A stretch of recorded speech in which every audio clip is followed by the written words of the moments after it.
Kalau mahasiswa mungkin lebih baik ambil unit-unit kegiatan yang kira-kira menarik minat itu kan. Menarik minat apa sih? Karena disitulah akan mewarnai kehidupan yang nanti. Kalau sekedar kuliah saja, saya yakin kok sayang itu kalau di perguruan tinggi cuma kuliah itu. Karena di UNIF itu kan banyak sekali unit kegiatan dan perpustakaannya lumayan besar dan banyak kegiatan itu harus kita pilih salah satu untuk paling tidak untuk mematangkan kita dan mematangkan cara berlatih berorganisasi, cara memimpin itu penting. Saya nggak tahu apakah perguruan tinggi sekarang itu sudah link and match dengan industri kita.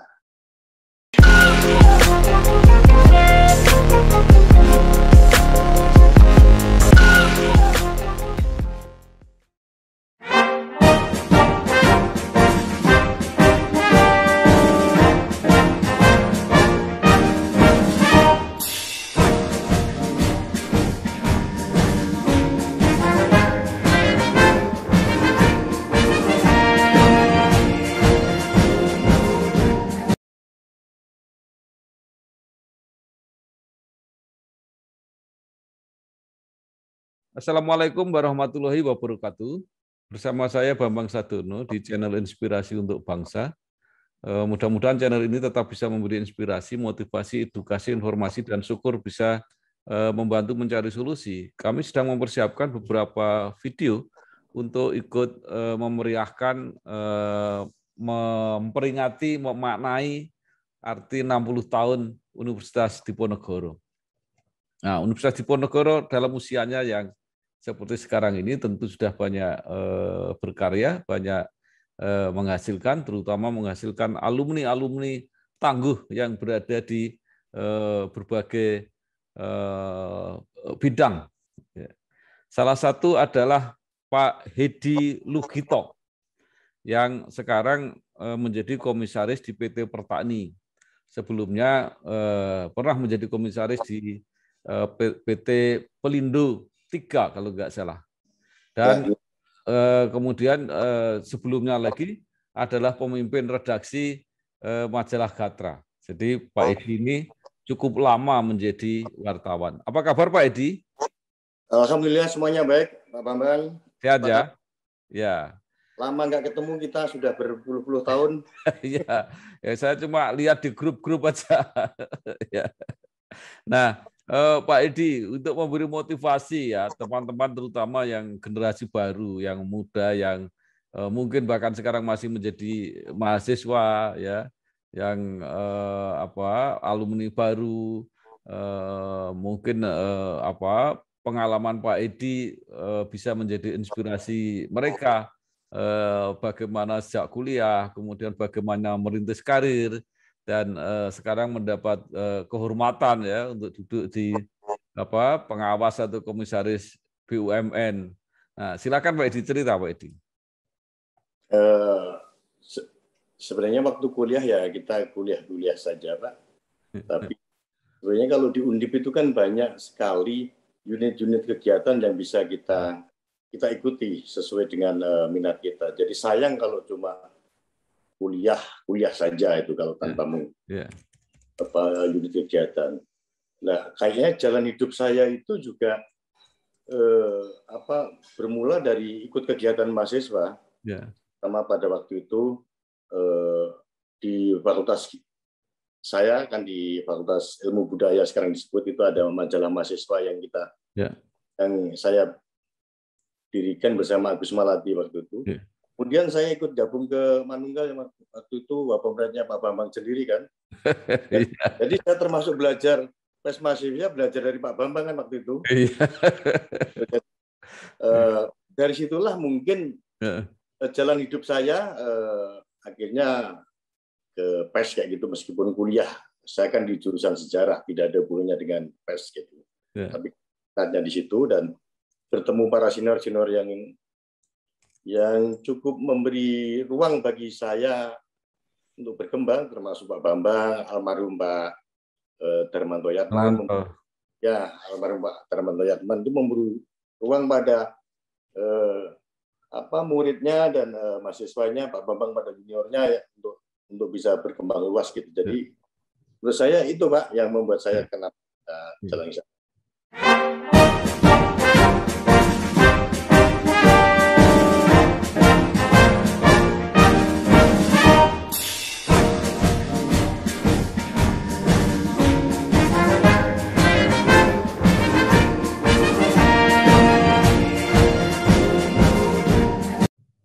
Jadi tidak hanya Pak Edi itu yang alumnus Manunggal, ada yang jadi eselon 1 juga sekarang menjadi wakil kepala kepegawaian Badan Kepegawaian Negara BKN. Supranawa Yusuf namanya. Iya, saya kenal Pak. Si Pranowo Yusuf Pak. Pranowo Pak, karena orang Jawa dia. Ya Pranowo, tapi tulisannya Pranawa. Iya. Saya sudah wawancara dengan beliau. Iya, Mbak. Dulu kan saya sering ketemu juga waktu di Jakarta. Dulu sempat jadi dirjennya Bu Susi di KKP kalau nggak salah ya. Iya, pernah di situ. Ya. Jadi akhirnya setelah kita di Ibu Kota juga ketemu teman-teman dari alumni Undip banyak gitu kan, sehingga kita bisa saling komunikasi gitu Pak Bambang. Sekarang Pak Edi cerita dulu, sebelum sekarang di Pertani nanti cerita, tapi sebelumnya kan di Pelindung. Apa yang bisa dilakukan, apa yang bisa disumbangkan Pak Edi di Pelindung? Banyak hal ya, karena kita itu dari media itu, dari pers itu kan relatif punya jaringan lebih banyak dibanding yang lain, karena kita bisa ketemu siapa saja, bisa wawancara siapa saja tanpa sekat birokrasi gitu. Sehingga ketika saya menjadi komisaris di Pelindung, jaringan itulah yang kita manfaatkan untuk sumbang pikir saya ke Pelindung. Sebenarnya Pelindung kan hal yang baru bagi saya Pak. Itu kan BUMN yang bergerak di bidang pelabuhan. Kalau di kita itu termasuk BUMN yang papan atas gitu, karena dia menyumbang laba setahun itu rata-rata 2 triliun. 2 triliun itu besar Bang. 1.000 miliar ya. Dari 2.000 miliar. Saya di Pelindung 3 itu wilayahnya mencakup dari provinsi Jawa Tengah sampai NTT sana. Mengelola 43 pelabuhan. 43 pelabuhan dan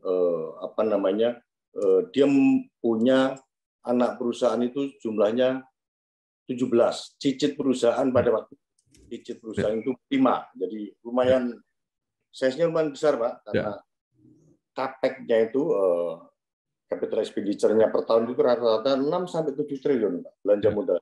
Jadi sangat besar untuk size BUMN kita, dan Pelindung itu sangat maju seiring dengan program Presiden Jokowi yang disebut sebagai program tol laut itu kan. Itu jadi karena program itulah unit-unit logistik dari Indonesia Timur sana. Sebenarnya saya masuk di situ dalam rangka memperlancar program tol laut juga, Pak. Karena begini ceritanya. Saya kan salah satunya saya ambil contoh di Kalimantan Selatan itu ada namanya Kota Baru, Pak. Kota Baru itu pulau tersebut. Pada waktu sebelum ada tol laut itu di Kota Baru itu harga beras 1 kilo itu sekitar 35.000. Bayangkan di Indonesia itu harga beras 35.000. Karena Kota Baru itu cuma 1 pulau, tidak ada pertanian, yang ada perkebunan saja, perkebunan sawit ini dan lain sebagainya. Itu jadi pertanian nggak ada. Mereka warganya mengandalkan suplai pangan dari luar Kota Baru. Pak ingat, Pak Bambang masih ingat waktu Pramuka Kota Baru, gunungnya Pamigal, itulah itu. Ya.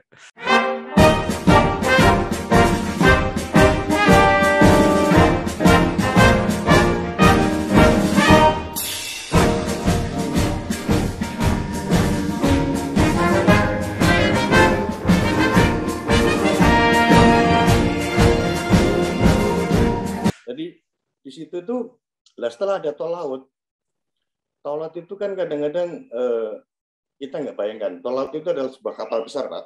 Ya.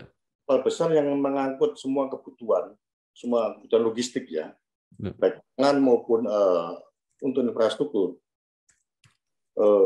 Biasanya dia cuma, ya kalau dulu kan sampai pelabuhan saja, Pak. Ya. Mau masuk ke pedalaman susah. Nah, kapal tol laut itu selain bawa logistik, juga membawa truk-truk logistik. Sehingga begitu tol laut merapat, itu penetrasi distribusi logistik itu bisa masuk ke dalaman, Pak, karena truk-truk itu yang ngangkut logistik. Begitu bahan bangunan, makanan dan sebagainya. Nah, dengan itulah makanya harga di daerah-daerah yang dulunya sangat mahal, harga beras itu, saya tadi ambil contoh di Kota Baru, yang dulunya 35.000 setelah ada tol laut masih mahal juga dibanding Jawa, tapi kira-kira turun bisa 50%. Antara 15.000 sampai 17.000 ya itu. Jadi lumayan. Jadi masyarakat di sana sangat-sangat tertolong. Kalau di Jawa kita nggak merasakan, Pak. Ya. Tapi di luar Jawa hal yang sama juga terjadi di NTT. Kebetulan kan Lindutika waktu itu kan juga mengelola pelabuhan di NTT. Di NTT itu kan transportasi kan kebanyakan lewat laut, Pak. Ya. Jadi karena banyak pulau itu kan transportasi laut itu sangat dibutuhkan. Antar pulau kan semuanya pakai laut. Nah, itulah kita memastikan bahwa program tol laut Presiden itu jalan pada waktu itu. Tadi itu udah jalan lah semuanya. Alhamdulillah semuanya jalan, dan kita juga bangun pelabuhan-pelabuhan baru yang dulunya terminal penumpang itu sangat kumuh gitu, terminal penumpang kapal itu. Sekarang kalau Pak Bambang masuk ke Surabaya di Tanjung Perak itu, masuk terminal penumpang itu seperti masuk di terminal penumpangnya Bandara Ahmad Yani, Pak. Ya. Sudah sangat bagus, semuanya ber-AC segala macam lah, pokoknya sudah teratur, tidak ada lagi orang yang kelesetan di bawah, kayak itu semuanya sudah sangat layak kita tampilkan. Ya. Pak Bambang seputar Lindutika ya.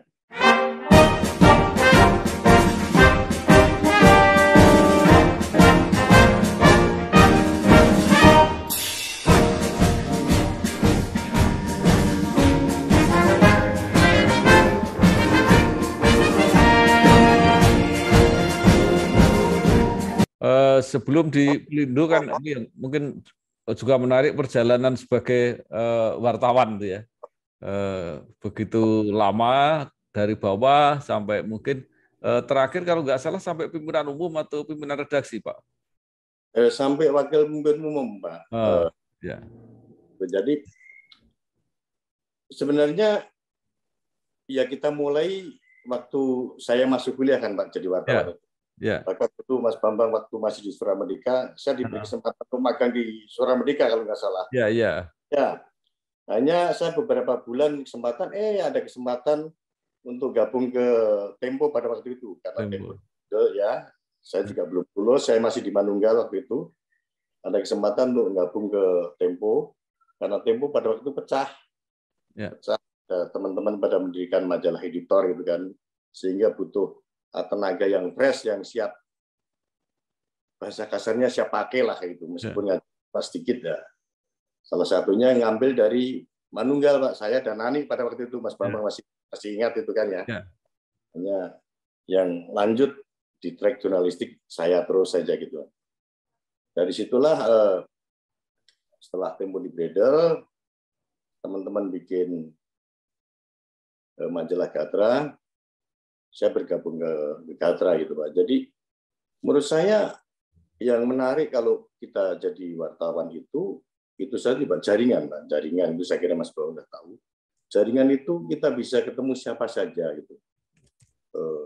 Bisa wawancara siapa saja. Bahkan ketika saya menjadi wartawan, meskipun waktu itu saya belum lulus, Pak Muladi jadi rektor, saya berkali-kali ketemu Pak Muladi misalnya gitu kan.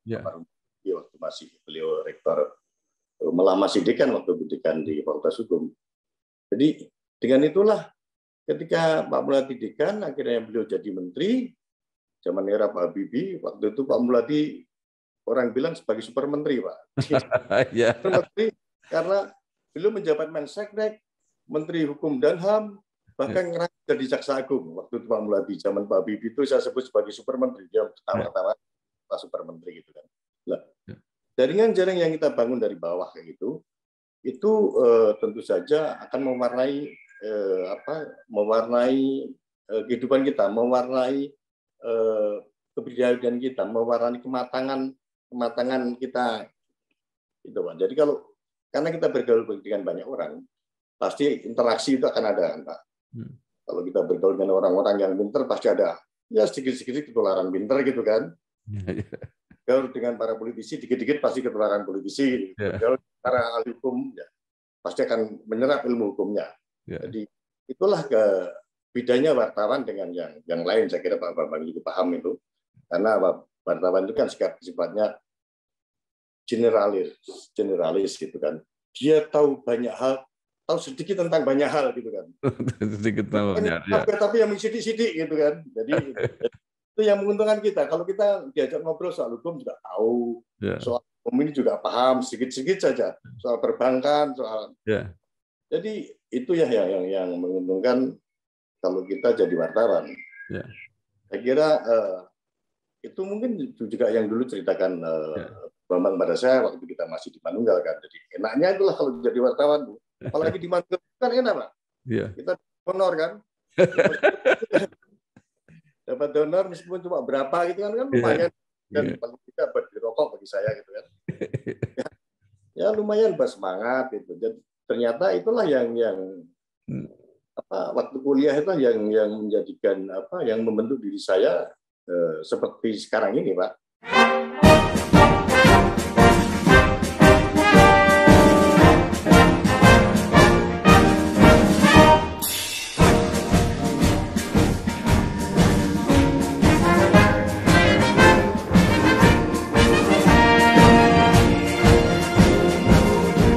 Pak Edi, apakah ada suasana dari Undip ya atau di pergaulan itu kan ketika di lapangan misalnya kayak di Gatra itu kan bertemu dengan banyak sekali dari lingkungan mana saja, dari daerah mana saja, tapi tiba-tiba kok terseleksi Pak Edi bisa yang menjadi pemimpin itu ada unsur-unsur nggak misalnya ketika di Manunggal itu bergaul gimana, ketika di Undip itu mendapat bekal apa gitu, gimana?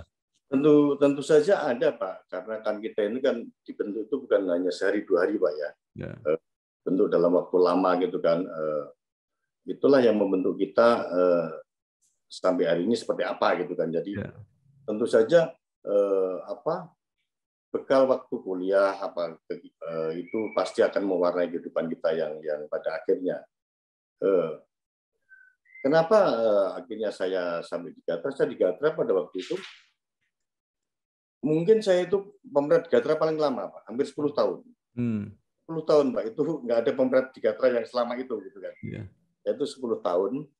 Dan pada waktu itu saya mencoba mendevelop bisnis baru juga. Kita bikin waktu ya tahun 2000-an awal, 2010-an lah kita masih menjadi bisnis baru. Kita sempat bikin majalah Living, itu majalah untuk properti, kita bikin majalah Cars untuk otomotif itu.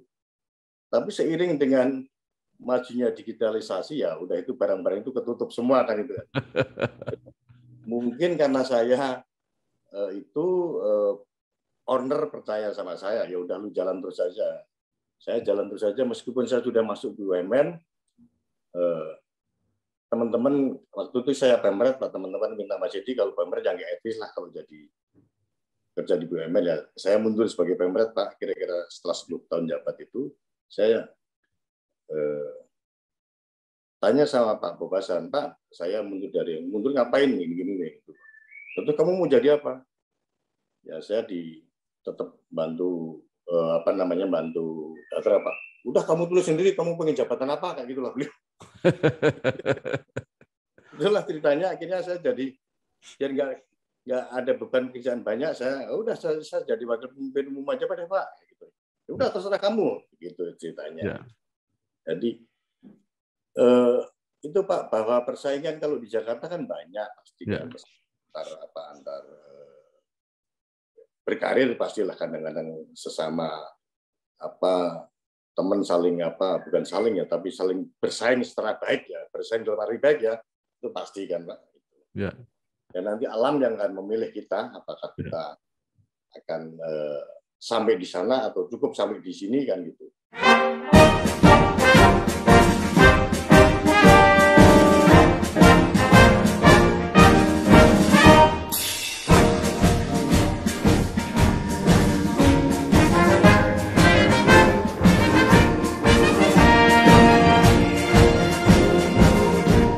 Nah, Pak Edi membayangkan nggak lika-liku perjalanan ya, mulai kuliah di ilmu sastra budaya ya, kemudian jadi wartawan, kemudian sekarang tadinya dari Pelindo yang ngurusi pelabuhan, sekarang di petani yang ngurusi mengenai produk-produk pertanian gitu. Gimana merasakan perubahan-perubahan itu?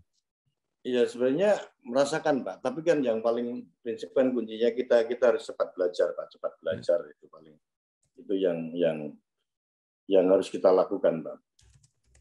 Switch dari kepelabuhan itu artinya industri infrastruktur ke industri yang ini kan pertanian itu lebih ke retail kan Pak, retail itu jualan beras, jualan pupuk, jualan alat-alat pertanian. Kemudian ya semacam itulah, itu kan lebih ke retail. Tempurnya di pasar akan lebih keras gitu kan. Kalau Pelindo itu kan seperti monopoli kan, udah dikapling Pak. Pelindo 3 mau ini, Pelindo 1 ini gitu, Pelindo 2 ini gitu kan.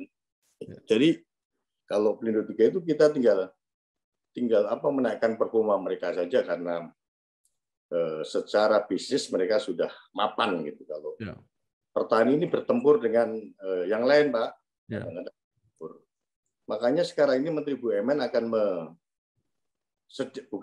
sedang dalam proses dilakukan holding BUMN pangan Pak, termasuk nanti akan disatukan Pak, pertanian akan disatukan dengan Sangyang Sri. Bapak ingat Sangyang Sri itu produsen bibit, kemudian disatukan dengan nama RNI, jadi nanti ada holding pangan jadi satu Pak, di bawah RNI itu Raja Wali Nusantara Indonesia itu. Tidak termasuk Bulog? Tidak Pak, Bulog, karena Bulog itu lebih industri strategis Pak. Dia punya peran untuk menjaga stabilitas pangan kan, ada misi negaranya di situ. Dan dia statusnya kan masih perum Pak, belum petero. Masuk Bulog. Lebih tertantang sih Pak kalau di petani, karena itu.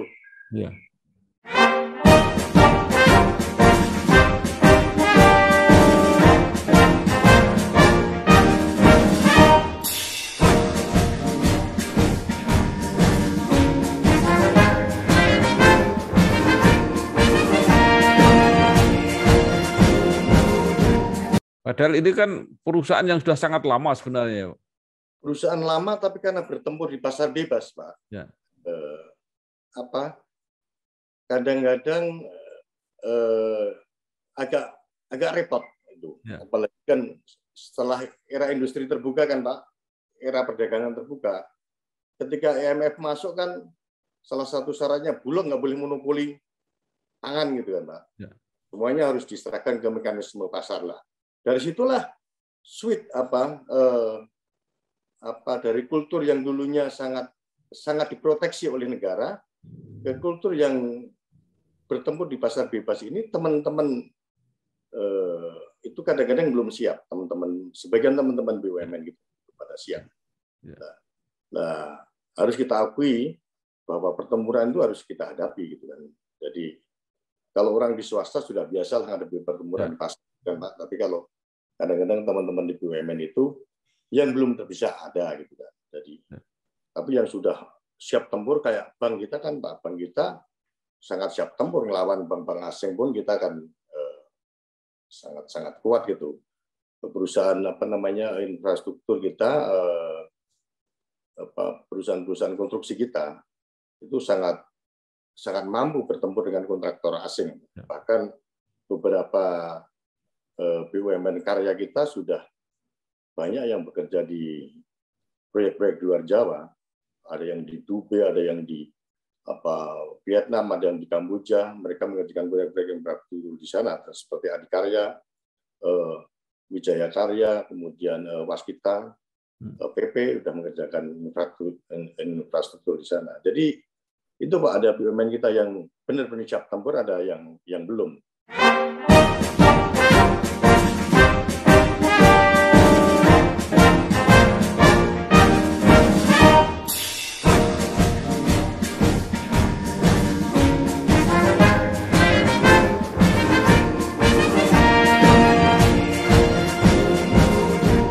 Jadi kalau pertani itu apa Pak? Keunggulannya gitu apa? Core bisnis pertani itu sebenarnya awalnya dulu kan Bung Karno membangun pertani itu untuk membantu petani Pak, sobat petani untuk satu menyerap hasil panen mereka di pasar, yang kedua juga memberi bibit-bibit mereka secara bagus. Dulu Pak, dulu di zaman Bung Karno maupun zaman Pak Harto, petani jadi yang terdepan Pak untuk mensuplai bibit, mensuplai pupuk. Kalau Bapak lihat itu pupuk Korea dulu ada tulisannya capnya Pak. Itu. Ya, betul. Itu. Nah, itulah distribusinya dulu petani supaya nanganin. Makanya petani sampai sekarang itu jaringannya sebenarnya sampai di tingkat kabupaten Pak. Semua kabupaten di Jawa itu. Nah, sekarang setelah pasar bebas, pupuk dijual bebas Pak. Pupuk dijual bebas, jadi petani juga harus bertemu dengan pedagang distributor pupuk yang lain seperti itulah. Ya.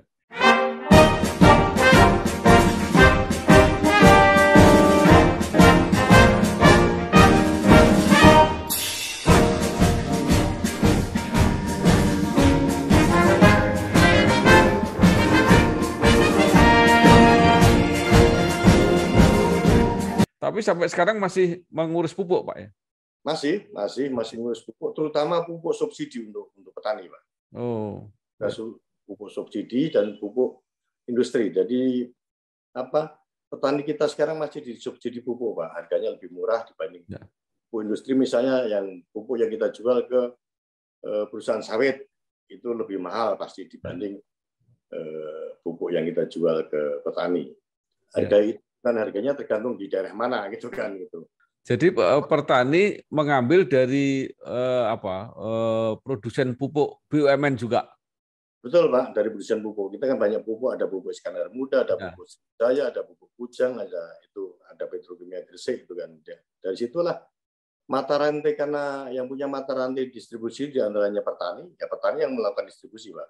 Yang menjual kerjasama dengan kios-kios pengecer yang di kampung-kampung itu Pak, kalau Bapak di kampung. Jadi berarti bersaing dengan distributor swasta itu ya?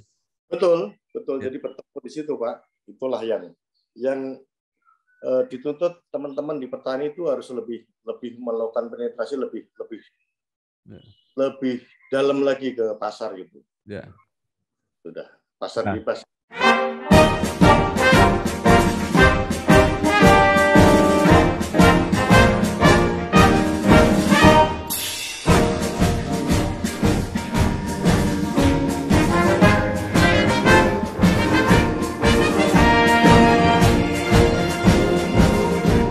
Itu kan sangat besar itu peran Kementerian Pertanian, Dinas Pertanian dari provinsi, dari kabupaten kota. Nah ini kalau BUMN kan lebih mudah untuk masuk itu. Teorinya memang lebih mudah Pak, tapi kadang-kadang prakteknya tidak semudah teori itu begini. Jadi misalnya begini, ke dalam praktek bisnis itu kan kalau BUMN kan harus terpaku pada aturan-aturan GCG yang agak ketat gitu Pak. Jadi misalnya BUMN itu nggak bisa dong memberi insentif pada pengecer yang berlebihan atau memberi insentif, mohon maaf, pada pejabat yang mengambil ya dalam hal itu kan swasta lebih lincah Pak. Karena duit-duitnya sendiri. Kalau BUMN kan ini kan ada duit negara. Kalau lu pakai macam-macam ya ini urusannya duit negara gitu. Jatuhnya pada korupsi kan gitu Pak. Oke. Swasta kan lebih enak.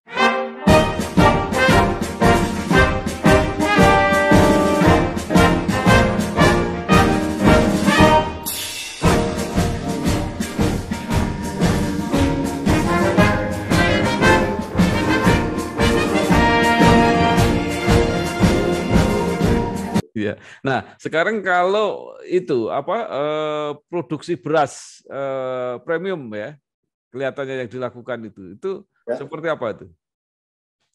Produksi beras premium kan sebenarnya kita punya lahan juga, sebagian punya lahan pertanian. Selebihnya lahan kita juga memberi beras-beras dari petani, Pak. Beras-beras dari petani. Kita punya penggilingan beras penggilingan padi yang sangat bagus begitu, sehingga bisa kita proses jadi beras-beras premium. Tentu saja yang bahannya juga dari premium. Nah, itulah yang kita jual ke pasar, Pak. Ke pasar bebas, Pak. Ya. Pasar bebas bukan hanya ke pasar-pasar pemerintah. Karena kalau pasar pemerintah, misalnya Mas Bambang udah dari itu itu bisa terbiasa kalau pegawai negeri kan dapat beras jatah beras, gitu kan. Ya. Nah, kita jual ke pasar bebas, termasuk kita suplai misalnya ke petani itu suplai ke McDonald, itu semua beras yang di McDonald itu suplai dari petani, makanya enak itu, Mas. Oh, termasuk ada ekspor nggak? Ekspor belum, Pak, kalau belum, ekspor. Ya. Pasar dalam negeri sebenarnya masih cukup sih. Ya.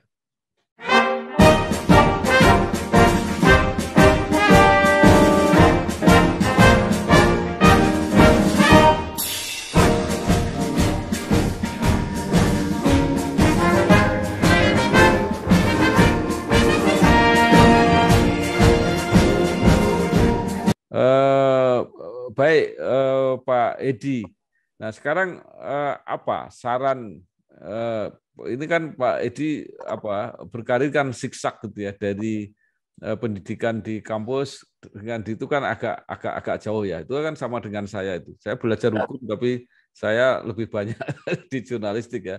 Nah, apa yang harus disiapkan oleh kampus ya, oleh alma mater ini untuk menyiapkan lulusan-lulusannya itu supaya siap menghadapi tantangan di lapangan, dan juga untuk mahasiswanya sendiri apa yang harus dilakukan?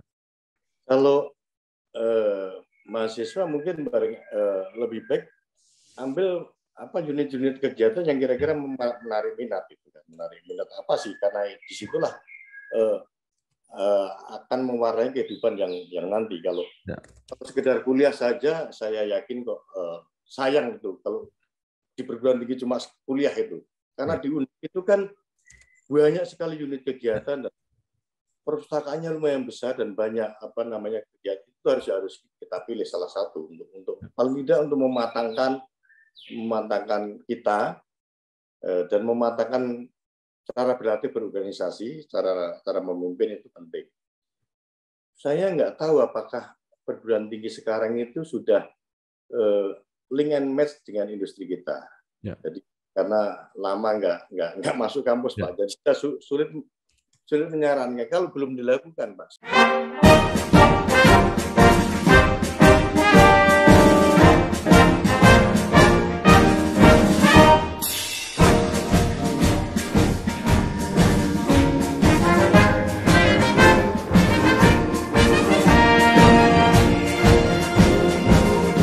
Saya kira lebih banyak diberi bekal yang sifatnya langsung ngeling ke industri. Misalnya kalau di fakultas hukum gitu kan, ya harus diambil kira-kira mahasiswa yang jagoan nanti bakal jadi pengacara, ya di tempat di situ, Pak. Harus dilakukan misalnya bikin persidangan yang semu itu harus sering gitu. Pada belajar teori saja kan. Ada yang belajar jadi hakim, jadi jaksa, jadi pengacara, itu mesti harus dilakukan lebih banyak lagi gitu kan. Kalaupun sekarang itu sudah dilakukan, misalnya itu. Yang lain juga kayaknya harus diberi, selain ilmu kan praktis semacam itu kan nanti diperlukan juga di masyarakat. Ya. Kalau misalnya gini, fakultas ekonomi, orang lulus fakultas ekonomi kadang-kadang kan masih buta, Pak. Apa itu namanya pasar modal? Ya. Bagaimana kita dealing di pasar modal? Mungkin juga belum tahu itu sarjana ekonomi. Kenapa kita nggak ngeling ke BEJ, ke Bursa Efek Jakarta, sehingga tahu bagaimana kita melakukan dealing di pasar modal, bagaimana kita bisa bermain di pasar modal. Hal seperti itu misalnya mungkin harus dilakukan. Kalau beberapa perguruan tinggi di Jakarta misalnya sudah melakukan itu kan, jadi mereka harus belajar bukan cuma belajar teori. Akuntansi misalnya, mereka juga harus belajar memeriksa laporan keuangan beberapa perusahaan. Real gitu Pak. Real melakukan pemeriksaan itu. Ditempelkan ke KAP, kantor-kantor akuntansi publik. Mestinya hal itu yang dilakukan, Pak. Sehingga saya kira Undip sudah melakukan itu, Pak. Saya kira sekarang ini. Jadi banyak mahasiswa yang sudah praktek, misalnya mahasiswa akuntansi, ditaruh di kantor akuntan publik untuk praktek barang 3-4 bulan gitu. Saya kira sudah melakukan. Saya nggak berani ngajari, nggak berani mengusulkan. Saya kira lakukan, Pak. Ya, oke.